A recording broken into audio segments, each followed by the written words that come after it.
welcome to High Stakes, episode 40. I'm your host, Neil Orfield. You can find me on Twitter at PlayerQDFS. This show is produced by Mike Lawrence. You can find him on Twitter at AwesomeYo. And we have a great guest for you this week. We have Ritesh, who is he is one of the top DFS players in the world, currently fourth in the Tournament Player of the Year rankings, 17th in NBA. He's top 10 in both NFL and MLB. Won his first milli, as far as I can tell, won his first milli in 2019, beating 250,000 people. This year, he won the Fantasy Baseball World Championship on DraftKings, followed by another milli in NFL in September. That one he had to split that one, but so many big wins that you can't even keep track of how many big wins Hishboo has. You can find him on Twitter at HishbooDFS. I'm sure you know his name on DraftKings, Hishboo, because he's at the top of the leaderboard constantly. He's also Hishboo1 on FanDuel, where as far as I can tell, and I'll bring you in now, Ritesh, as far as I can tell, you don't really play a ton of FanDuel. Is that correct? Yeah, no, I stopped playing on FanDuel a while ago, just because it was easier to focus on one site, especially like my main sport was NBA, and I tried doing both for a little bit, and it was just like hurting both. So I stopped FanDuel for a little while. I might get back into it with MLB and NFL next year, but I got to get some money back on there first to get for those games. I was looking through your biggest scores. That's how I could kind of tell. And I had never like really thought about whether you play, because I don't play a ton on FanDuel these days anyway, but was looking through your top scores and it was like, oh yeah, you have like 99 of your top 100 biggest scores are all on DraftKings. So I saw that you have a FanDuel account, but yeah, it appeared that you were not playing there a ton. But you, as far as I can tell, you crush NFL, NBA, and MLB. Do you play any other sports? Those are the only ones right now. I've dabbled a little bit in PGA, and I've never been a winner, I think, in PGA. And I played a little bit of MMA during the pandemic. And I started off pretty hot, but then things went kind of downhill, and then like sports came back, so I just stopped with that. Yeah. So just focused on the main sports. Yeah. Dabble in the others. Yeah. I'm kind of the same way, and I've lost like tens of thousands of dollars at PGA. I don't watch the sport, don't know anything about it. I try it anyway. So yeah, I'm same boat. I prefer just the main sports there. Can you tell me your username Hishboo? Is there any special meaning there? What's the how'd you come up with it? So I don't know if you remember there was a show on Nickelodeon called All That. No, and I don't remember. It was like SNL for kids, basically. Okay, nice. And they had this character, like supposed to be like this like Indian character or something, like kind of like, you know, a comedic like stereotypical character, probably like pretty offensive today, but his name was, it was played by Kenan Thompson. Oh really? And, the character's name was Ishboo, and like that became like a name I used in like fantasy sports for a little while in like middle school and high school, you know, like a little nickname that I was like reclaiming as my own. So do you use that at all in your daily life? Do people call you Ishboo? No, well, there are like a small group of friends from like way back when they call me Ish, which is like basically got shortened. I don't know why I add the silent H. That was my own touch. Oh really? Okay. Like yeah. I heard you say it, so I repeated it, but I was like, oh, that's interesting. I've always like referred to you as Hishboo. All right, Ishboo. Yeah, it's but yeah, it came from that. Yeah. And you are yourself Indian, I assume. That's why you. Yeah. All right. I like to start by just asking like a little bit of background question. Favorite sports teams and or athletes. So do you have any favorite? And also you can, if it ties in, where are you from? Where do you live now? So tell me a little bit about yourself. Yeah, it definitely ties in.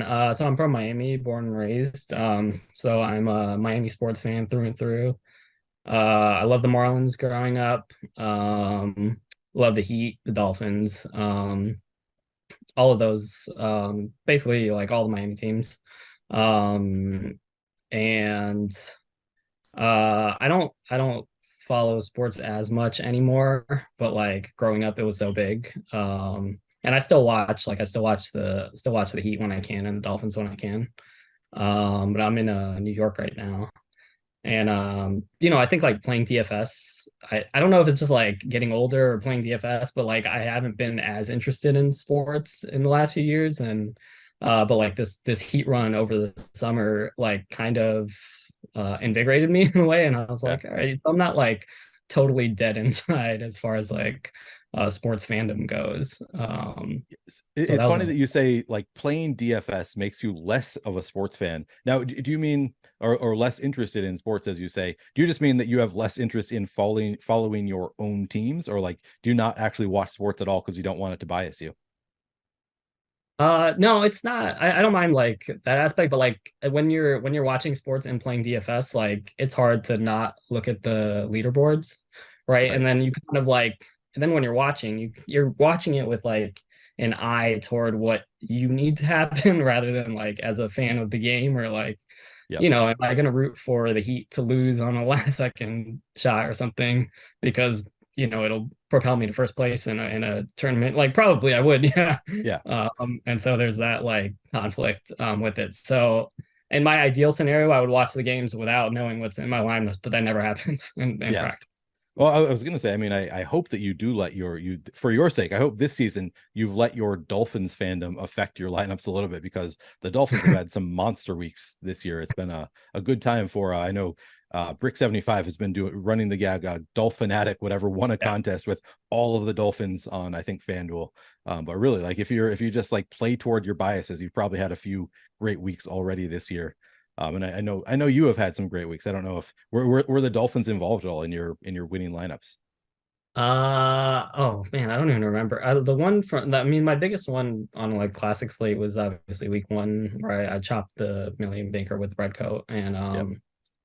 I don't remember actually. I don't even remember what that lineup looked like. I was so surprised that it got to the top.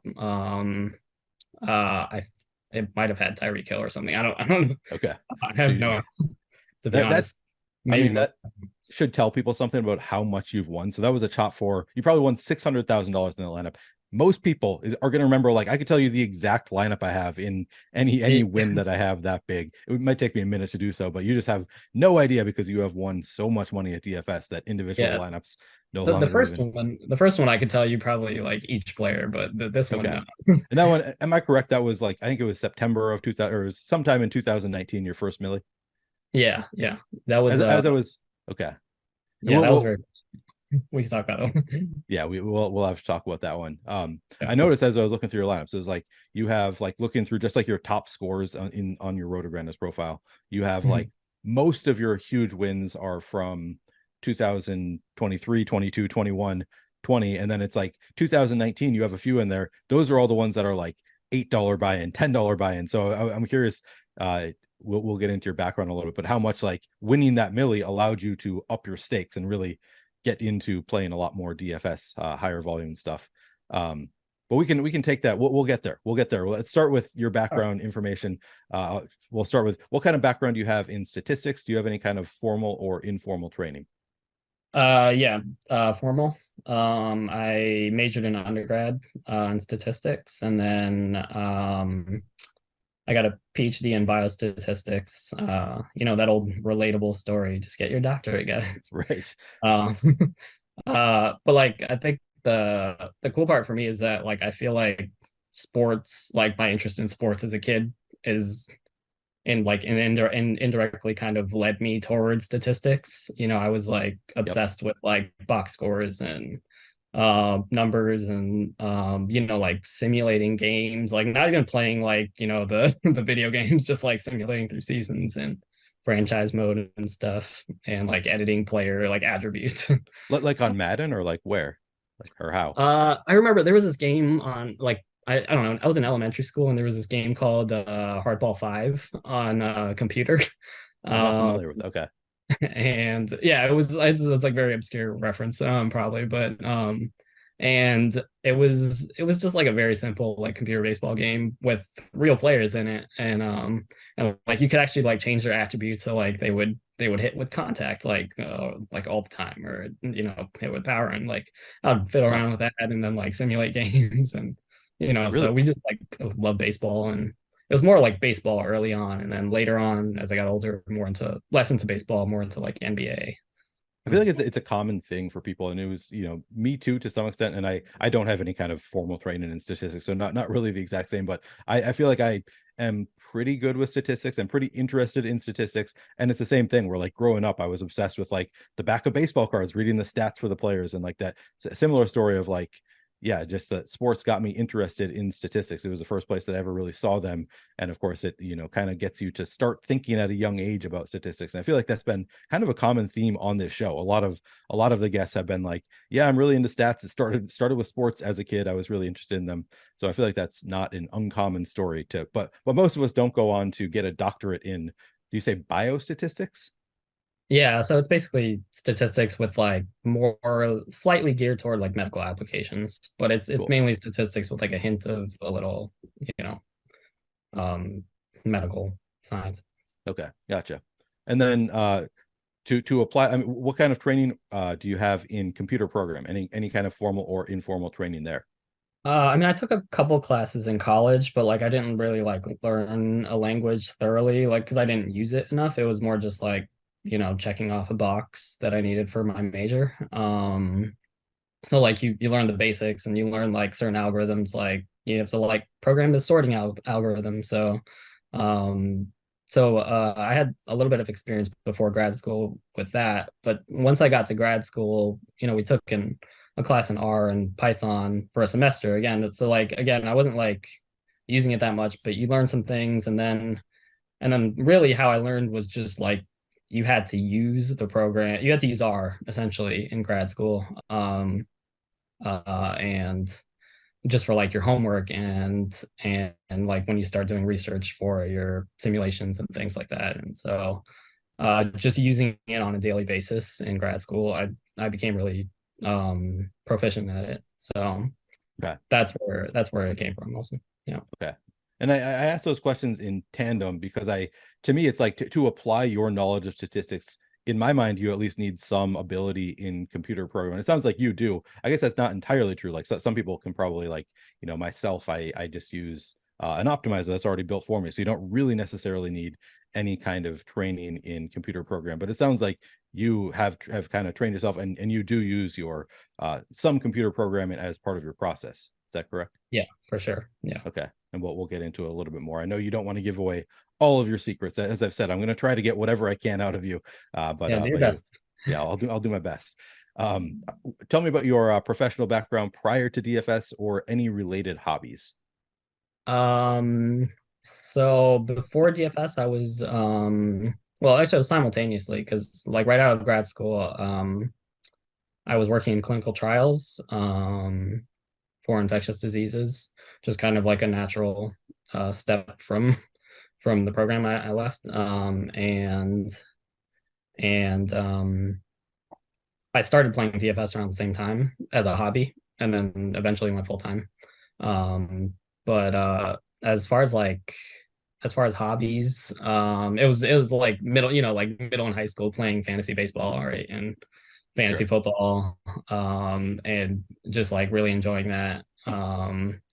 Playing with strangers online and playing with friends from school and stuff. And I was uh, yeah, somebody was asking me recently about my like start at DFS. I don't remember what it was, if I was on a show or what, but maybe that's what I did. I was trying to remember like who did I even play fantasy sports with, like in high school, middle school and stuff. I couldn't remember who, like which friends. Maybe it was the strangers online like you. I was probably doing the same thing. I didn't remember that being an option. So okay. yeah. Well, there's like the random leagues you can just join, but I think I don't know, like there were like some forums I was active on. Like there was like a hip hop forum I was like pretty active on, and they had a league. And then there was Okay. like some other, like I met someone through another forum, and like he started a league, and I was like, all right, yeah, let's do it because I Interesting. don't know, I don't have in real life friends to do this with. Right. Yeah, just meet them online. That's perfect. I mean, online friends, it's cleaner too, just to not have to deal with them outside of it. Um, so you say you went pro at DFS at some point. So first of all, when did you get started in DFS? What I guess what drew you in sounds like was your fantasy sports background. And then when did you go pro after like relative to when you started? Yeah, so I started you remember like around late 20 football season 2015, like that the ad blitz that DraftKings and FanDuel Oh were just yeah. Yep. annoying people with ads every 5 seconds during My most recent guest before you was Bobby Gomes, who was like in yeah, those all those I, commercials. Yeah. I actually met him in Boston Oh, when I nice. was in Boston. So Funny. yeah, I met him a couple times. But yeah, really, really good guy. And so it was like it was partly ad blitz because it was just like in your face. And I had seen DraftKings advertised before, but like I never actually looked into it. And I wish I had while I was in grad school, but things worked out, I guess. It was it was interface all the time. And then really what drew me in, I think, though, was the Ethan Haskell stuff. Do you remember Yep. that? So Ethan Gate, yeah. yeah, Ethan Gate. So basically, this was, for people who don't know, this was a guy who worked for FanDuel. I believe he worked for DraftKings, right? I think he worked for He worked DraftKings. for one of them. I don't Yeah. remember So which way I it think he went. worked Yeah. for DraftKings, and he played on FanDuel, and he won like 300K, and I don't know, like week 3 or something like that. Yeah. And I think he posted on his Twitter like 5 minutes, like a few minutes before lock, some of the ownership percentages for DraftKings. Oh, Uh, I didn't know that part of it. it was something like that. But it was clear he had access to the ownership percentages before the game's locked on DraftKings. So people were like saying, it's like insider trading and like and almost brought the whole industry down. But so I think DFS got a lot of like negative publicity from that. Yep. And so like people were writing articles about how like, it's filled with sharks, there's insider trading, everyone's got these algorithms and these computer programs and these mathematical models to win all the games. And so I was reading these and I was like, I mean, I think I could do that. Right. You're one of the rare people who was like, oh, that could benefit me. Yeah. Yeah. Like maybe I'll give it a try. And like I've always had this, like, not always, but like since undergrad, I had this fantasy about like, becoming like a professional sports bettor. That was just like, obviously it wasn't legal back then. And it's just like hard to do in general, even with it being legal. So I was like, oh, this could be like a nice way to get started. And then like, I thought I was a genius. I was like, oh, like if you're playing fantasy, daily fantasy, like you could do correlated parlays, stacking quarterback and wide receiver. Of Right. course, like half the people were doing it back then anyway. I'm like, oh yeah, I'll just like print money this way. I mean, Um, which you say, I mean, half back then, which is like relative today is probably like 90%. I don't actually know what the number right. is. Yeah. It wasn't But like a secret though. yeah, but it's um, still a pretty big advantage that a lot of the field wasn't doing. So for yeah, to sure, for some sure. extent. Totally different now. But so I started, I just recently started a job, so it was just like grinding nights and weekends, and like I coded up an optimizer in R, and I was like, oh, this is great. Like I have an optimal lineup with, I downloaded some projections. I was like, oh yeah, this is gonna be so easy. And then I deposited like $100 on FanDuel and lost it very quickly. I think my first lineup had like Eli Manning and Odell Beckham stack that was that Nice. did nothing that week. And so I just like I played around with it for a little while. And then I think I started playing on FanDuel, and then after that, it was NBA season, and I started playing on DraftKings, and I played on their beginner contests at first, which were very easy, very soft, and I accidentally like entered like another contest, and so like my beginner contests were all done really quickly, but the other contests were also pretty soft, so it wasn't that bad. And I was just like that NBA season, I was just like experimenting with like different methods and stuff, and I think I only put in like $150 or like $300, something like that. And I was just like grinding quarter arcades and Oh wow. the dollar entries, like the $1 quarter arcades, and all the slates, like the main slates, the turbo slates, all the 2 game slates, every slate I can get. Just playing the like smallest contest, the smallest entry fee contests. Right. And like I built up a little bankroll by the end of the season where I had like 3K, 4K in my account, something like Oh that. wow. Um, um, And this is and back in like 2015, 2016, that kind of this season. was this was like really the 15-16 NBA season, yeah. Yep. So like ending 2016. Um, like I think my first big win was a quarter arcade for like $600 or something for on a 1250 investment. And I was like, Right. all right, so maybe we have something here. I probably should have put in more, but but yeah. And then I subsequently I started chasing overlay in NFL week 1.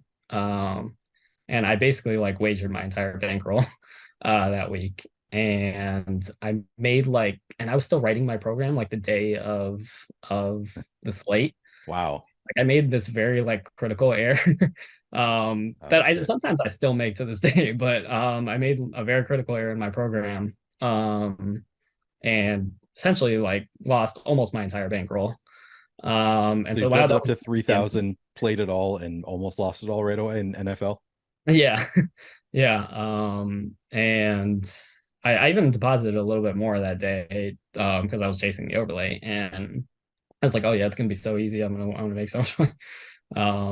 And yeah, so that was almost it for me. But I just like kind of grinded back. I started playing a little MLB like toward the end of the season, and I got back to like a decent role where I could play NBA, and then like I hit a couple of smaller GPPs, and then like satelliting into other ones into higher stakes, and then like I had a good night on the satellite on days, which was really helpful. And then it kind of it was a little up and down from there, but I was still like consistently profiting.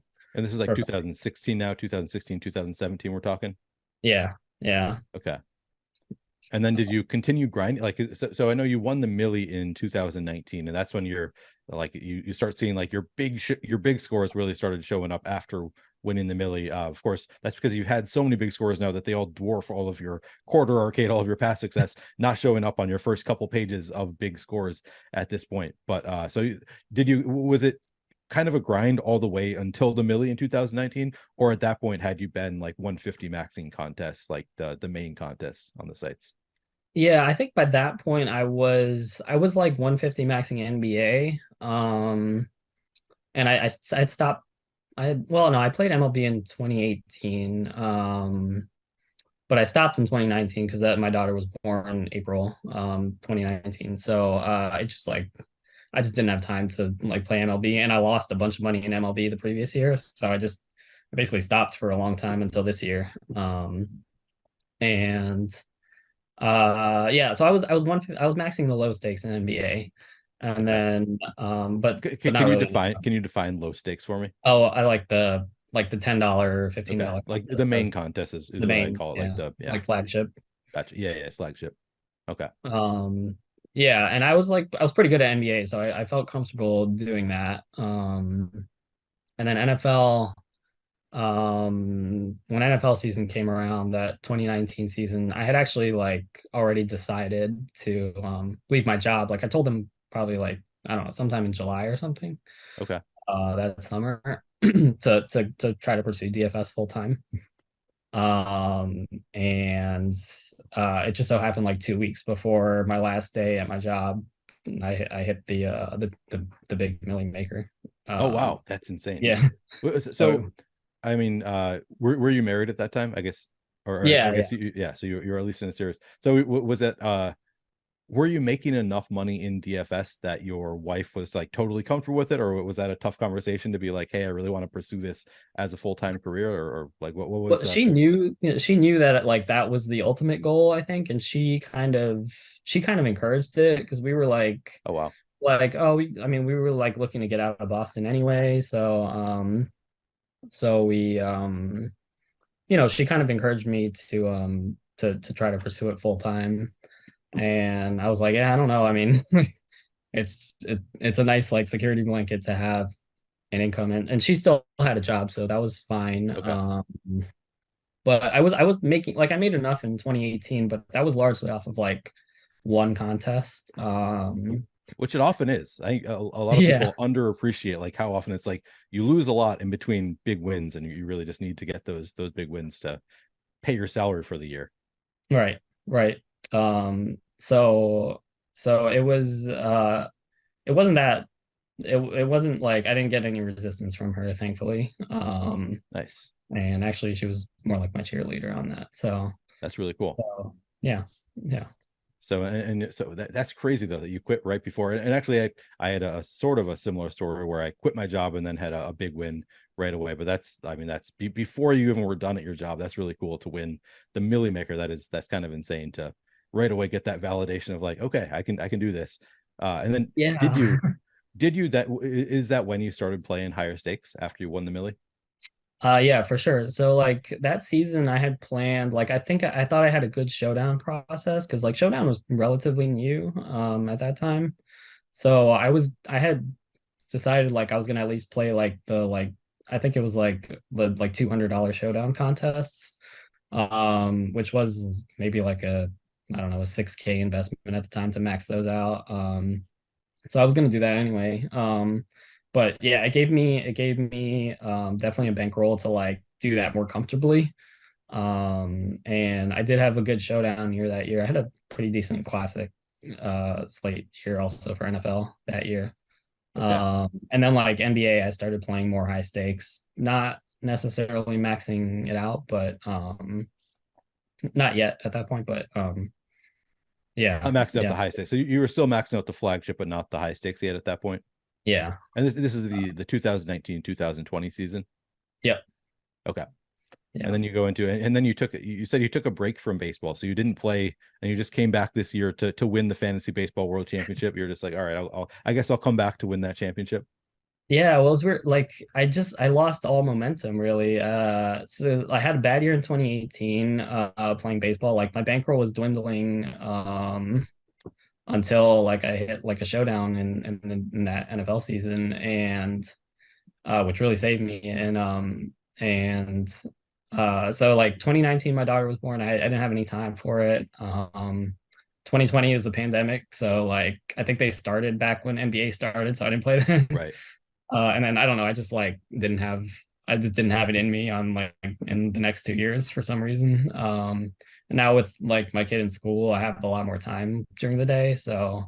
So I was like, I just like got a lot of the data from 2022. I back tested some of the methods I was using before with some tweaks, and it was like it was doing really well in the back test. So I just had confidence. Playing high stakes. And I actually I didn't win any tournaments, I think, in the lower stakes in baseball, but like I did quite well in higher stakes. Um, so I was comfortable doing that because of like, that extra time I had to back test everything, and like really work on a process. Which sports or which sport do you think you have the biggest edge in DFS? I mean, if it's from like a like strict like ROI speaking, I'd guess it's football, maybe like theoretically, but there's so few slates Yeah, that it's hard to realize your ROI, and like by the time you can, you probably don't have the bankroll to play like the same sure. stakes or something like that. So I think my most consistent in the past has been NBA, but after playing MLB, like even taking out the live final win, I think I had a better year in MLB than I usually do in NBA. So practically speaking, maybe it's baseball, but it's certainly more consistent than football, I think. Okay.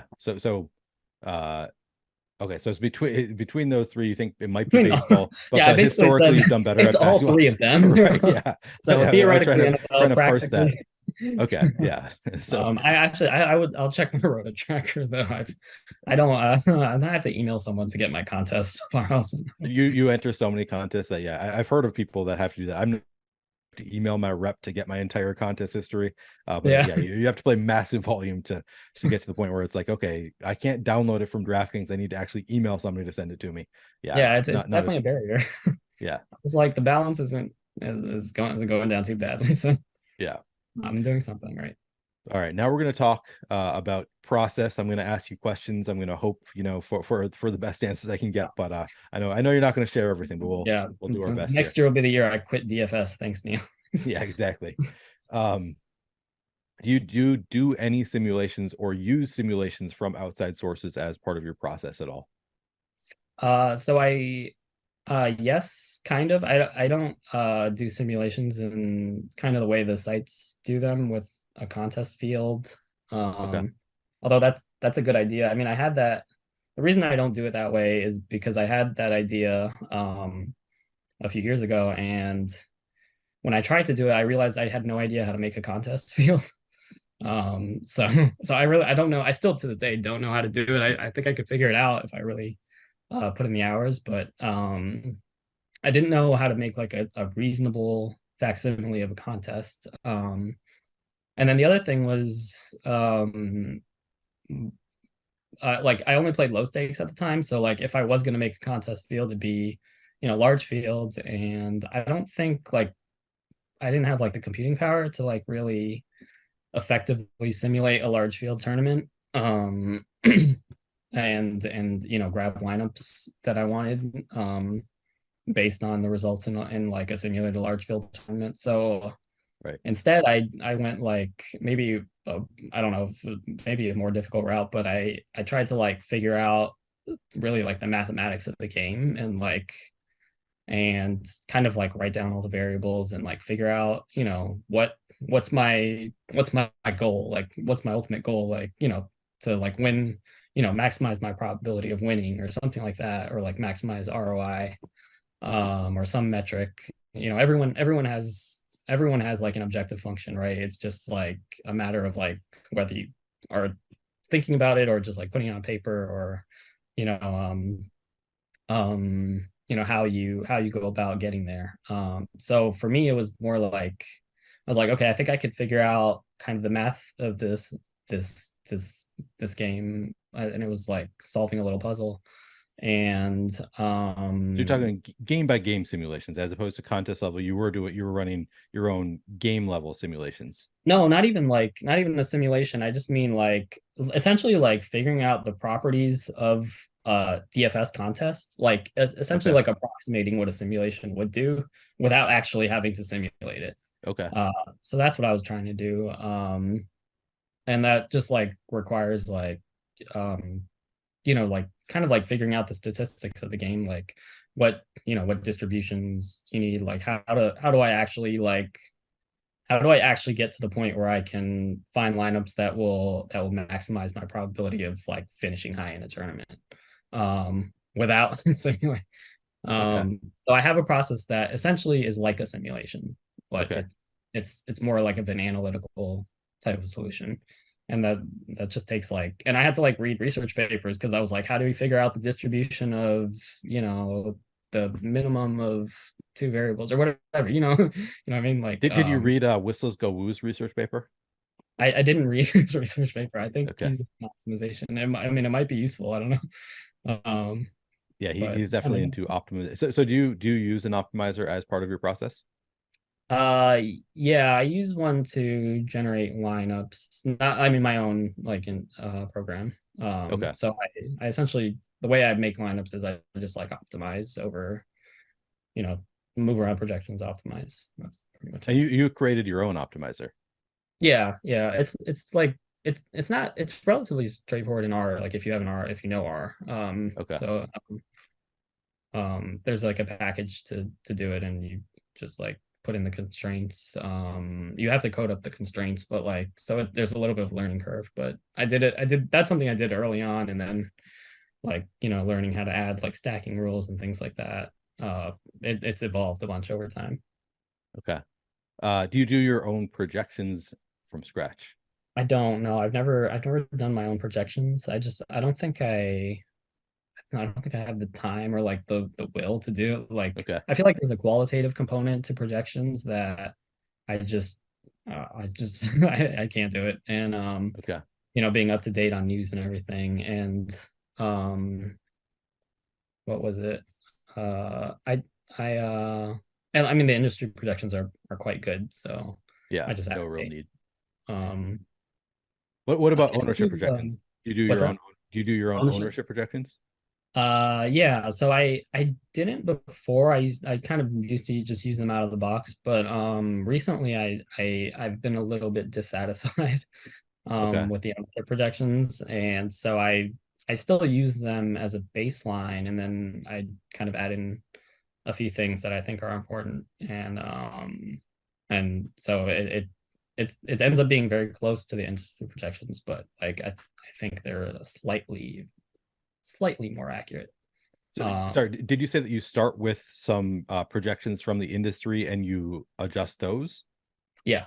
Okay, Yeah. gotcha. Yeah, that makes sense. You just tweak it to, be more you say you don't do anything qualitative.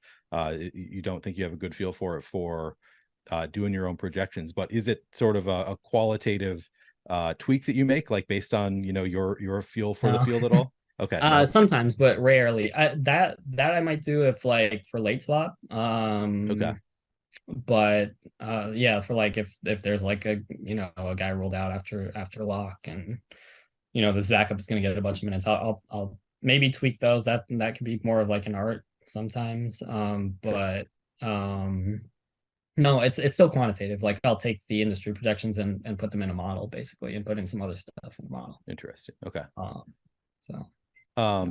How much, speaking of ownership, how much does ownership play a role for you in creating your lineups? It plays quite a big role. A lot of my process hinges on like having pretty accurate ownership projections. So if they're off, it changes the structure of my lineups quite a bit. Or if they're just different, then um, if I change them around one way or another, things change quite a bit. Yeah.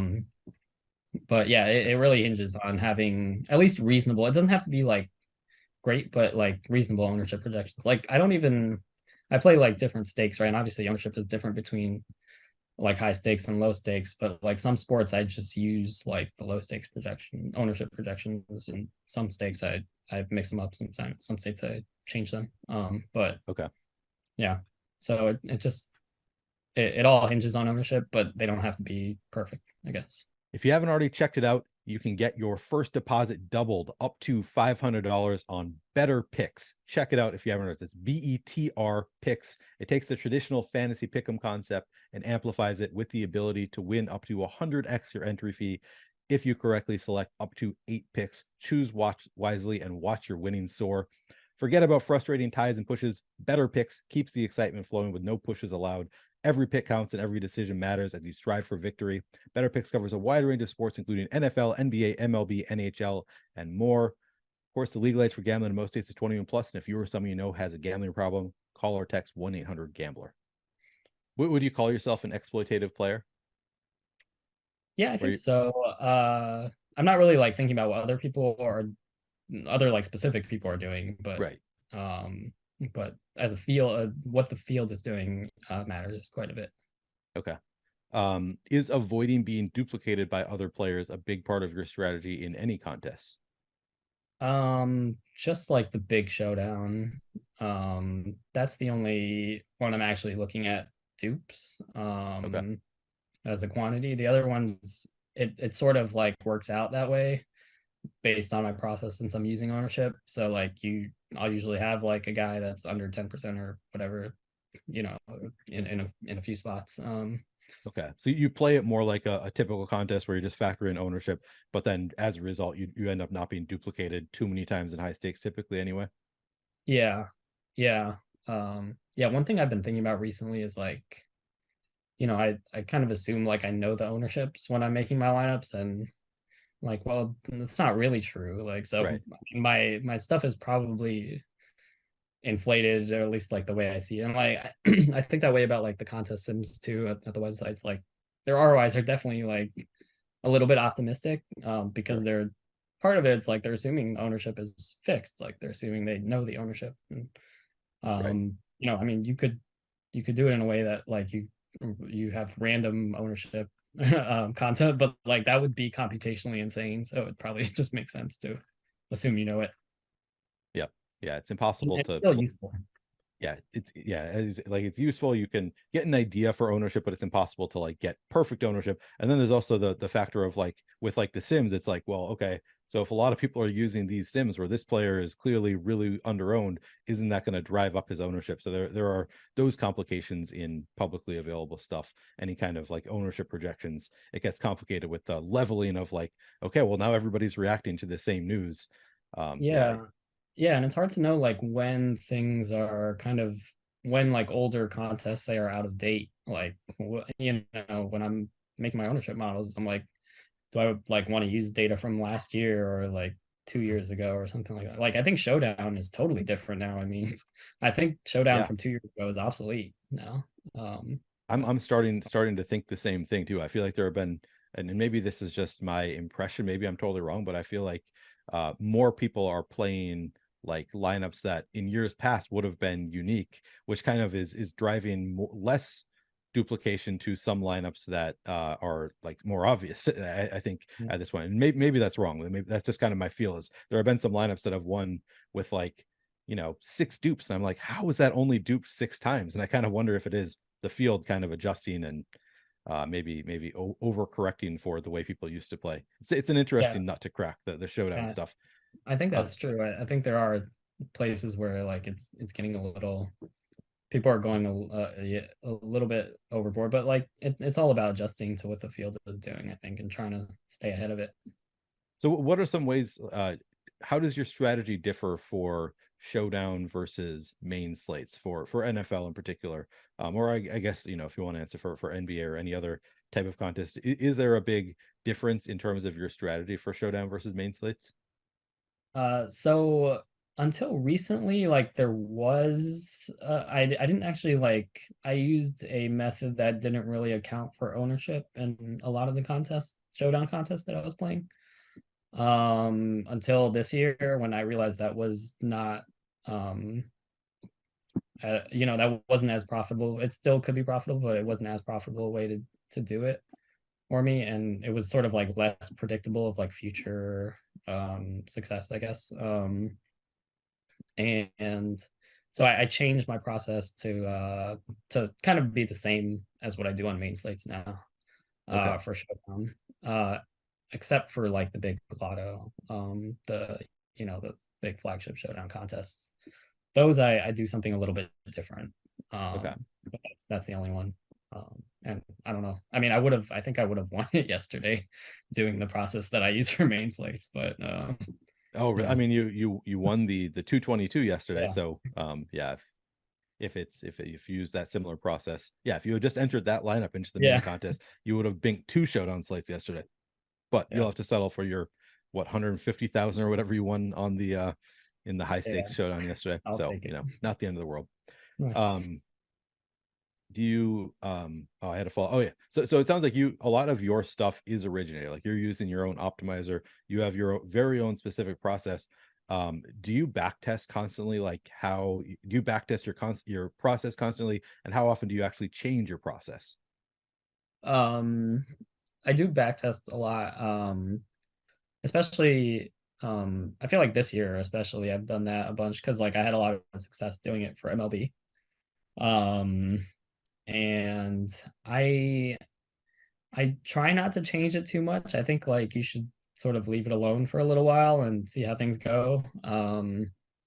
But I do like try to update things and I'll probably at least evaluate it like a couple times a season. Okay.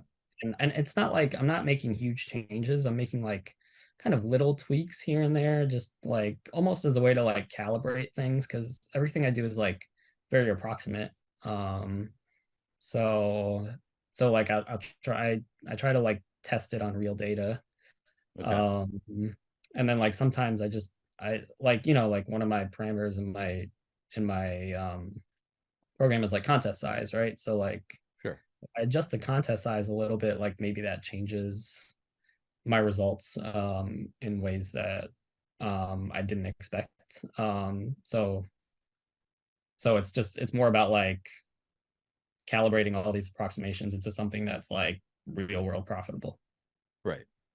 It's interesting hearing you say like you don't want to change it up too often. You want to let your process, and that's sort of how I feel. I always struggle with the like, when should I adjust? Because it's hard to know, am I playing bad or am I running bad? Like that's always a like, do I need to change what I'm doing or am I just getting unlucky? And if I keep going, like how do you decide when to make an adjustment?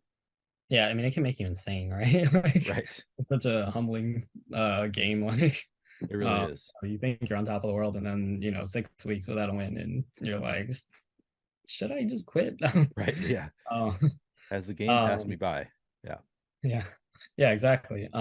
Yeah, that's I mean I mean, I usually like update everything every 2 weeks in NFL, and then like, but I don't change. It usually doesn't change a lot. Usually, like, I don't know. I feel like this year I've been changing things maybe too frequently. And so I think I need to just like chill for a little bit.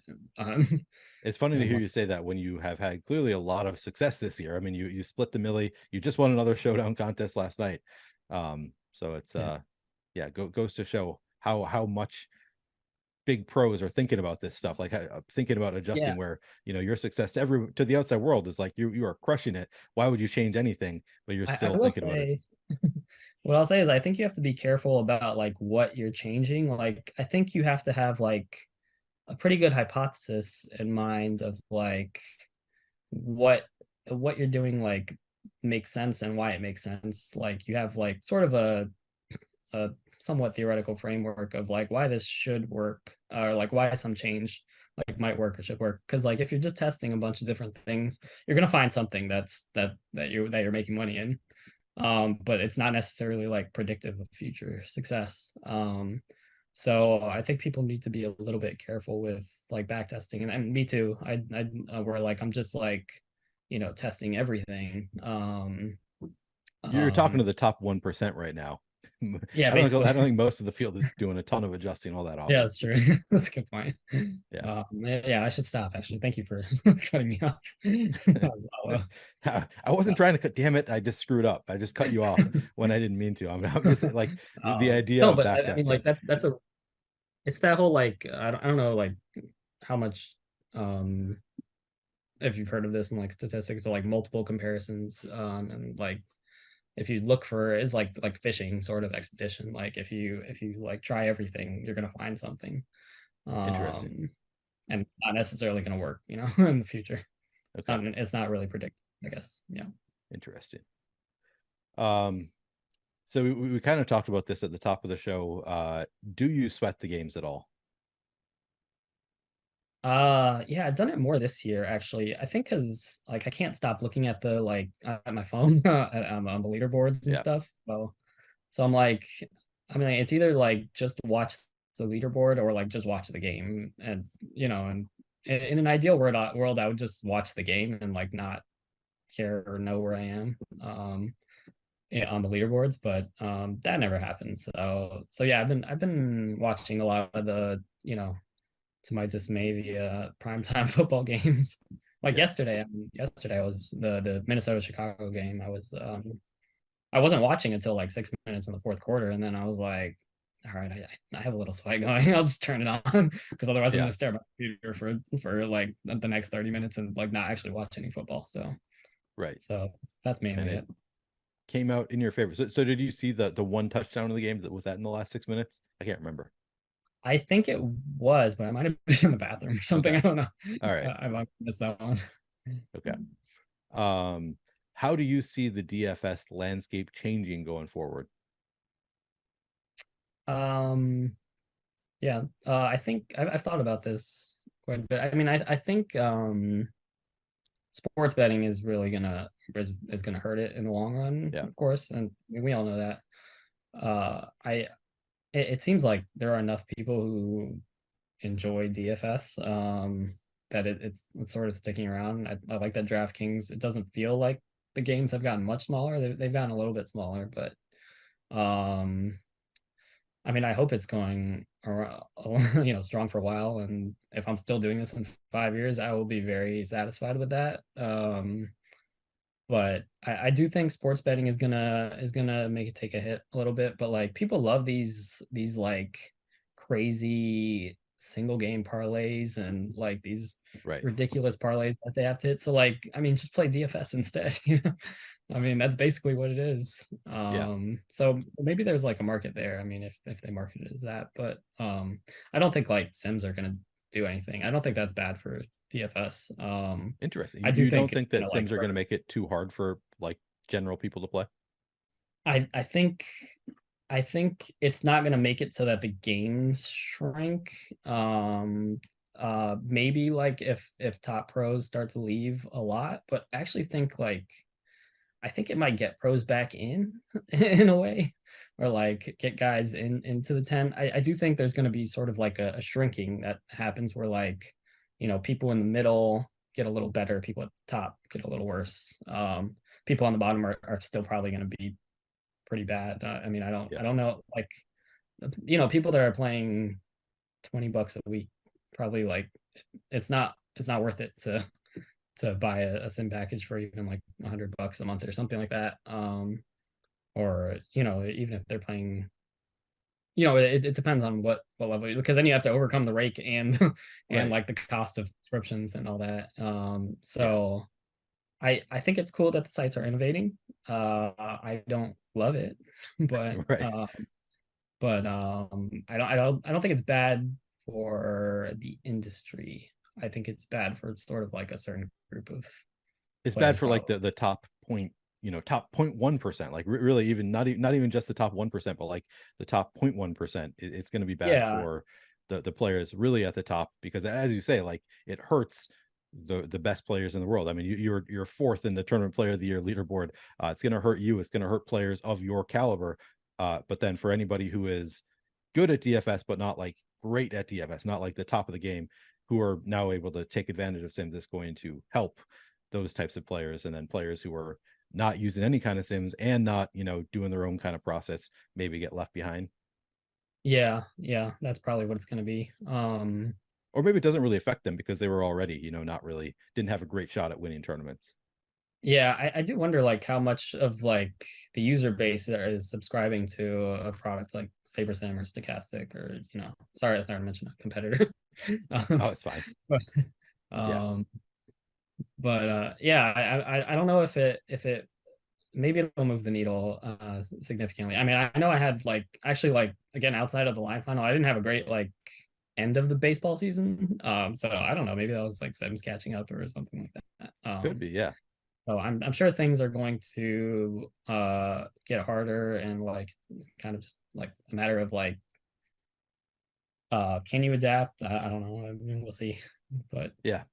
No, I think that is a good synopsis of, like, yeah, nobody really knows like the extent, what percentage of the field are using advanced tools, and what percentage of the field are using them correctly. Yeah, I guess it's TBD how things are really going to go. But yeah, I think that's a good you know prognostication. I don't know if I'm using the right word, but guess as to how things might go. we'll go with Um, it. we'll go with it. We'll go with it. Um, Live finals. So I noticed that you have been to many live finals. You've won a lot of tickets to live finals. You obviously just won the Fantasy Baseball World Championship. What is it that you like about live finals? Like, why do you chase the live finals?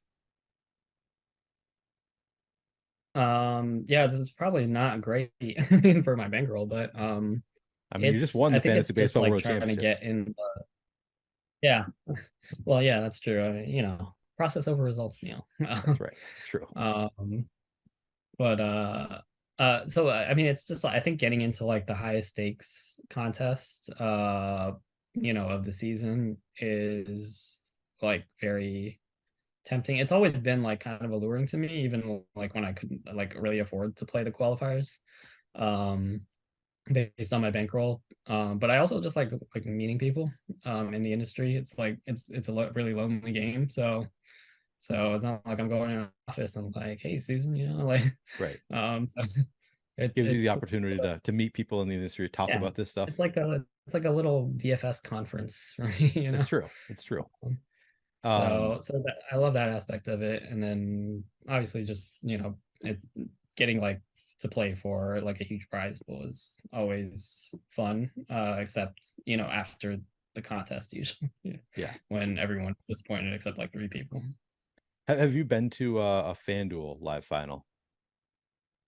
I haven't, which Okay. and it's mostly just because like I don't play on there, but I mean it's entirely because of that. Yeah.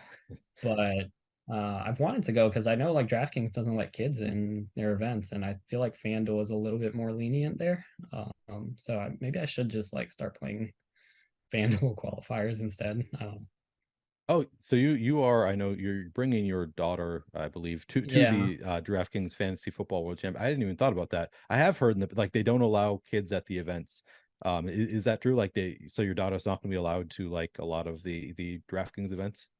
Yeah, she's not gonna be allowed in. So Yeah. I'll be there with my wife, who will probably be with her, and then we'll like trade off or something. I actually like baseball live final. I was a little annoyed at this, but like I it was like, so it was on the West Coast, right? And it was so it was like 7 o'clock on the West Coast. Kind of like the middle of the slate. And I didn't like none of my lineups were really popping. Like I had a bunch, I had 5 lineups and they're all in the top 50, I think, but like none of them were really popping. And my wife just came back from like being with my daughter for a little while, and she was like, "Oh, could you like take her upstairs and get her ready for bed and stuff and get her something to eat?"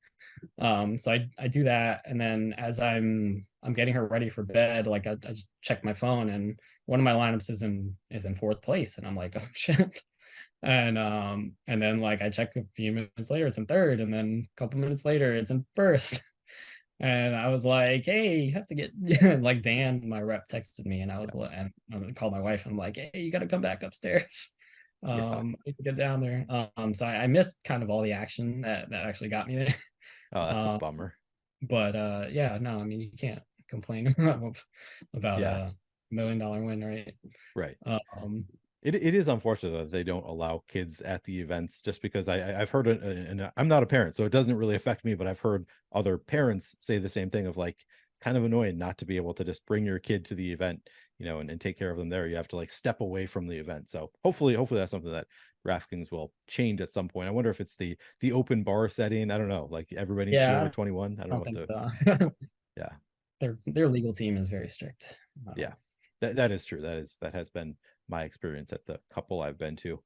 Um, do you always try to get multiple? Like, have you ever given any thought to like, okay, I won a ticket to an event, that's good enough. Now I have my ticket. I get to go to the event. Like, I feel like to me, it's like if I won a ticket to an event, I might stop chasing qualifiers, just because then it's like, great, I've got the ticket to go to the event. That's all I wanted anyway. Have you ever given any thought to that? Because it appears that you always go for multiple. Is that correct? Yeah, now I do. I think if I like qualified when I was I didn't, before like I had the bankroll for it, then I probably would have just went for the one. Yeah. But now it's more like, all right, I know I have a much better chance with, you know, 2, 3 entries, at least. And it's So what I always just try to play as much as my bankroll allows. yeah, and I mean, you play enough volume that it's not like you're just chasing live finals. You're playing all of the big contests. There, that's just one part of it. And it's what is it, 2.5 million to first for the Fantasy Football World Championship, Yeah, I think so. Yeah, and then something like that. they actually added to the prize pool this year. They have like an afternoon contest now. Oh, that's Um, awesome. Very yeah. cool. Um, all right, we got a couple listener questions. Ike Jernigan asked, "What is your average morning routine?" So I wake up around 7, take my daughter to school, and DFS wise, I do like I'll do a little bit of work, but like it's more maintenance stuff. Like I'll download old contest files and projections, maybe update models and stuff. And and then like if I have some like tweak I'm thinking about, or some like DFS thing I'm thinking about, I'll maybe like have a program to test it, and then like I'll let it run, and maybe I'll like go to the gym after that or something like that. Okay. um, and like recently I started like trying to learn how to play golf, Oh wow. in Okay. simulator. So I'm very bad, but we'll see. I wanted to get like into a sport, and my most of my free time is from like 8 to 2 in the mornings. I mean, eight in the morning till 2 in the afternoon, and there's not like a lot of team sports you can just like play. So True. like let's try golf. Makes sense. Since you brought up working on DFS a little bit in the morning, I got to ask you the question of, the 80 hours question. Do you put in your 80 hours a week? What kind of time do you think you spend on DFS? No, it's definitely not that. I mean, my whole goal toward like DFS since I started, was trying to get to a process where like that was relatively automated, that I had to do some stuff, but like where I could just like hop on, a half an hour before a lock or whatever and get my lineups in. So it is kind of like that. Um, Spend a little more time on NFL, but just because there's so many more contests. And like the actual entering contests and like making lineups and stuff, that stuff that's like the least amount of time. I mean, not the least amount of time, but like NBA with late swap is, you actually have to like sort of be paying attention to things for Yeah. a couple of hours, at least the 7 to 8 window, and then after 8, like it's a little easier, but you still have to be kind of on top of things. So I wouldn't say, I would say like it's busiest during when NFL and NBA overlap. Sure. If it ever gets close to 80 hours, I'm doing too much. Okay. A lot of my stuff is like it's more just like thinking about stupid things like, oh, ownership fixed versus random, or like Okay. maybe it probably doesn't matter, but and like back test, writing programs to like back test things I'm thinking about, you know. Interesting. So nowhere close to 80 hours. Do you think you put in 40 hours a week? I think it's probably close to that right now. Okay. Uh, it's less during baseball season, but Sure. yeah, Yeah. it's close to that now. D Nice asks, given the lineups of the last couple Sunday winners of the Millie Maker is stacking over, and he's referring to the large field Millie Makers 2 weeks in a Yeah, row now. We've had unstacked yeah, quarterbacks. Do you believe yeah. stacking is overrated? I don't think so. I understand like the sort of the that sort of cognitive bias we see like two winners in a row, and we'll like, oh, maybe we shouldn't stack. I do think it matters. It probably matters less in like the the huge field tournaments and like the very small field tournaments, which is, Right. but the thing with the very large field is like, I think stacking is still really important. I think maybe like secondary stacks are a little less important. I still think quarterback pass catcher is still like, if you're making lineups, you have to think about it like in the context of like what gives you the best chance to win. And I think still at least doing that like basic, QB wide receiver, QB tight end stack, and you're across your lineups, diversified some way, gives you the best chance of like going near the top. So I mean, if you really wanted to evaluate it, you would just look at like, out of all the lineups that were unstacked, how many finished in the top like 0.1% or whatever. Even could Right. even look a little, you can even go down from like 0.05, I don't know, 0.05% or whatever, but and then like what percentage of those lineups made it, up top. Yeah, that's a good um point. You can kind of back test how people have done with unstacked lineups. I also like, then yeah, you have to wonder like, who are the people that are making unstacked lineups? Like, are they just making bad unstacked lineups because maybe they don't even understand stacking as a concept? So it's a little bit tricky in that sense. yeah, It's interesting that you bring up the idea of, because I've thought this in the past. Like, I know the general thought is you should stack your quarterback in large fields with two pass catchers, and I've always thought, well, to really get to the top, you really want one of those pass catchers to catch 3 touchdowns and have so much of the volume. So then I go back and forth on the, like, should I be multiple receiver stacking in the large field stuff, that the 200,000 person DraftKings field, or should I just be single stacking and hope that all the volume goes to one pass catcher? And that's something that I often struggle with, like, what is the contest size versus the stack size kind of thing. yeah. I mean, you and me both. I still struggle with that one too. I'm like, I don't know. I mean, like, I don't know if two pass catchers is really the best for these tournaments, but like, I mean, you don't one with three, so Right. so Good point. uh, so there's no like set rule. I think I do think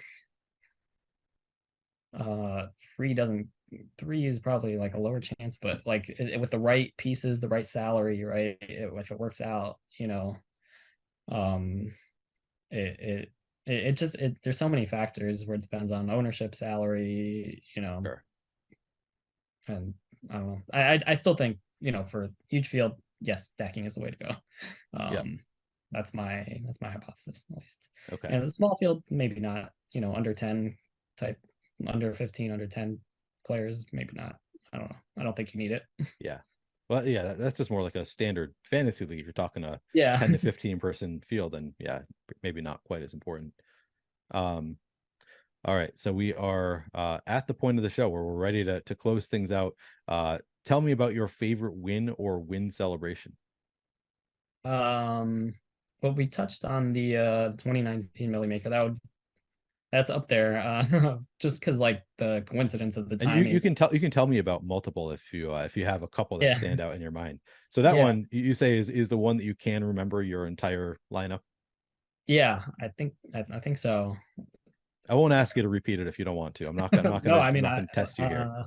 now I'm like, oh, it was a Jameis Winston Mike Evans stack, and that was a game where like the Giants Bucks game went like completely off. And I don't think it even had a run back. So it was like Jameis, Mike Evans, I think Keenan Allen, two running backs for Philip Lindsay, and I had McCaffrey and Rex Burkhead, I'm pretty sure. Okay, nice. And there was one other receiver. It was like another expensive receiver. And that one I forgot. Um, and the Panthers defense. So that one was great just because like it coincided like right when I was leaving my job. So taking this leap of faith and then just like having that insurance. That's pretty incredible. If things went south with DFS, Yeah, um, and just allowing me to play more comfortably at higher stakes, was was great. And the other one I'd say is it was a Packers Bears game, week 1, 2018. This was the first 2018. Okay. Showdown Captain mode. Oh, So I cool. think they introduced Showdown the year before in the Super Bowl or like near the Super Bowl. And then they added the Captain mode as a wrinkle because there were so many duplicates. Yep.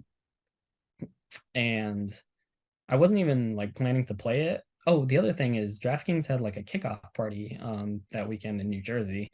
So I was in Jersey, and I wasn't planning to play it. But there was a lot of overlay in the big $10 contest. It was like 250K to first, something like that.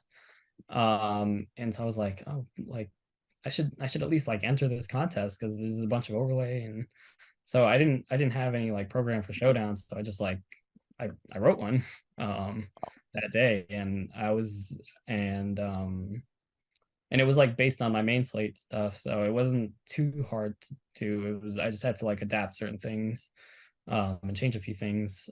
um so so I enter my lineups and like I go out to watch the game with a friend, and um toward the end of the game, so I knew I had like a little sweat going because I checked and I was like, oh, I'm like I have like a I guess I have a shot here. I think I just need like Randall Cobb to like do something like big or something. and and then like a couple of minutes later he catches like a 70-yard pass from Aaron Rodgers for a Wow. touchdown. And I had him at captain, and I had I don't know the rest of the lineup, but I had Rodgers and I had the Bears defense. And it just all kind of worked out because the Bears defense got there because like Rodgers got hurt in the middle of the game and then he came back. And like at this point, I was like, this was the year that like I lost a lot in baseball, and I had like 10K in my account or something like that. It's still a lot of money, but I was like, I had to like sort of like temper my play a little bit, and I was like, oh yeah, Sure. like this might be, I might be done with DFS in a couple months, and then I hit that one for like 130K. It was a three-way tie. Wow. Um, so that was another time where like I felt like I saved my DFS career, like my DFS career was saved Yeah. at like a very opportune time. So It's I'm funny. just like, They've been having the conversation on Lowell's recently a couple times, brought up the idea of like, what are the odds that the best DFS player of all time just didn't have luck early on and quit? And it sounds like, I mean, you've been close to that point before of like, maybe this isn't for me. Maybe I don't want to do it. So yeah, it's yeah, I remember I heard that conversation, and yeah, I'm sure it's true. Like I'm sure a lot of people have quit um based on like just the early variants not going their way. right. And I'm just like super grateful that like at the most opportune times, I at least in my the way I feel, it felt at least like I've had big wins come at very opportune times. Yeah, I mean, it sounds like it. Yeah, it's to that conversation, I've always thought like, well, also probably the best players at DFS are also smart enough to like use their brains in other things like biostatistics, for example. Like if Yeah. you are a great DFS player, you probably are smart enough to do that kind of stuff that a lot of people can't do. So, which probably actually increases the odds of the best DFS player of all time, or some of the best DFS players of all time, just quitting early if they don't have that kind of fortuitous timing that you've had in the past. So that's yeah, always an interesting conversation, and interesting to hear your story in particular, being like clearly one of the best DFS players in the world, and you've gotten to the point a couple times where it's been like, all right, maybe I need to quit this, maybe I need to get back to the biostatistics or whatever else you want to get into. So that's interesting to hear. And then I do want to ask, just because I know you were at the live final for the Fantasy Baseball World Championship, did you enjoy having all those other people around you when you won, or was it like an additional stressor having all those people there? No, I mean that was great. Yeah, I mean I hung out. I didn't have any like I didn't have anyone with me. I was alone Oh, because really? I only brought my wife and my kid. So I think yeah, like I invited a friend and he had vacation plans, and my friends don't like me, so yeah, I was by myself, and but like I just hung out with like people that were there, and that was cool. Okay. Well, Uh when you win the fantasy football world championship in a couple weeks, I'll yeah, be in your corner. right. For those who don't know, Ritesh invited me, gave me one of his tickets because he has so many tickets that he's just like, all right, I'm gonna give it out to DFS friends out there and invite them along. But I'll be there to cheer you on while your wife is tending to your daughter. And it sounds like you have several other people coming with you for this one as well. Yeah, I got a few. Not a huge group, but like yeah. I wanted to again, my friends don't like me, so I wanted to reach out to some people in the industry, and actually I asked Baseballs before you. Oh, funny. uh, I don't really know yeah, him. I don't know him either, and he probably just thought I was like hitting on him or something, which I was, but he Yeah, didn't know right. that. He correctly realized that. So he politely declined. But yeah, no, I'm glad you're coming. And Should be a good uh, time. I'm looking yeah, forward to it. Really appreciated that invite because I don't have my own ticket, so it'll be fun to go and get to enjoy the experience through your ticket. So that was a really nice gesture by you. Really appreciate yeah, that. you're welcome. Looking forward to hanging out. All right. Well, I know that you need to go and I think pick up your daughter or something. I know you have an out here. Where can people find you? I'm on Twitter. I don't really post anything. Yeah. But I'm there. You can find me there, HishbooDFS. Um, and yeah, that's about it. Do you see yourself getting into like coaching or anything like that at some point in DFS? Like, is that anything that you could see, or getting into content? Is that something you see as part of your future at all, or no? I don't think so. I mean, Okay. I hope not. You hope Um, not. You'd yeah, rather no, just I'd have continue to to be crush down on your bad. own. All right. Um, no, yeah, no, I haven't been much of a like content guy, and like coaching, I feel like, uh, I mean, the extent to what I would do is maybe like write a book when I'm all done, maybe like Okay. about I mean, statistics and DFS or something. that'd be an interesting book. Okay. But So probably not until you hang it up. You're not going to be coaching people while you're still playing. no, I don't think so. All right, sounds good. Well, you can find Ritesh at HishbooDFS on Twitter. You can see him at the top of leaderboards constantly. He's Hishboo on DraftKings. Thank you very much, Ritesh, for joining me for High Stakes episode 40. That'll do it for season 2. This is the final episode of season 2. Hopefully, we won't have a long break before season 3 comes out. Probably will be in 2 weeks on Friday, wherever you get your podcast, or on the Stochastic YouTube channel. Thank you guys very much for watching. Thanks for Mike Lawrence for producing, as always, at AwesomeYo on Twitter. Thanks for watching. We'll see you next time.